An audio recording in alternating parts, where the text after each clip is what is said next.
चोपडा तालुक्यात वाढते तापमान आणि विषाणूचा प्रादुर्भाव 50% टरबूज उत्पादन घट. जानेवारी फेब्रुवारी महिन्यात थंड वातावरण असते, मात्र मार्च महिन्यात तापमानात मोठी वाढ झाल्याने त्याचा विपरीत परिणाम टरबूज आणि खरबूज पिकावर झाल्याचं दिसून येत आहे. तापमानात वाढ त्यातच शेतातील वीज पुरवठा वेळेवर न मिळाल्याने पाणी देण्यासाठी मोठी धडपड करावी लागत आहे. तसेच खत आणि फवारणीसाठी शेतकऱ्यांना मोठ्या प्रमाणावर परिश्रम घ्यावे लागत आहेत. टरबूज परिपक्व झाल्यानंतरही व्यापारी कमी दराने खरेदी करत असल्याने शेतकऱ्यांना मोठा आर्थिक फटका बसतो आहे. सध्या टरबूजाला केवळ सुमारे 7 रुपये दर मिळत असून त्यामुळे जेमतेम खर्च निघण्याचीच परिस्थिती निर्माण झाली आहे. गेल्या वर्षी केळी पिकाला भाव मिळत नव्हता, त्यानंतर शेतकऱ्यांनी टरबूज लागवड केली, मात्र यंदाही टरबूजाला योग्य दर मिळत नसल्याने शेतकरी पुन्हा आर्थिक अडचणीत सापडला आहे.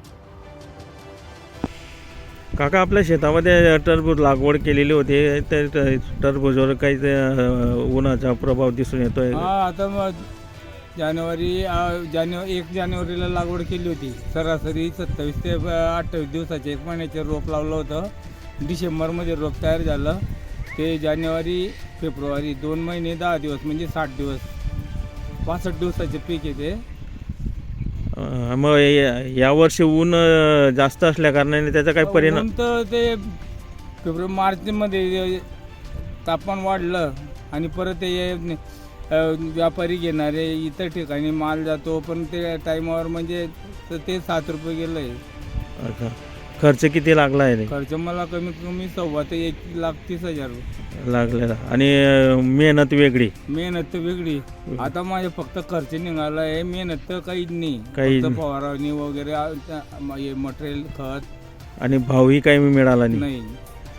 जर भाव चांगला मिळाला असता तर उत्पन्न भरपूर होतं, पण कमीत कमी 50% तर आता फेकलं जातं आहे ते उन्हाच्यामुळे. हे बाकी व्हायरस, बाकी उन्हाचे चट्टे पडलेले. अच्छा, म्हणजे आता बरेच माल अजून शेतात पडलेला आहे. पडला आहे. मग आता फक्त ते चांगला छोटून पाहू आता जेवढे निघाले 5-10 हजार रुपये तेवढं आहे.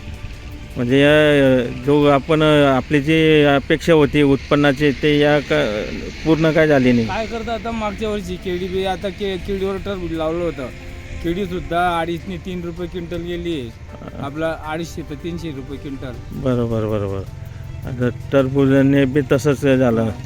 काय नाव आहे काका? रवींद्र नागो चौधरी, चोपडा.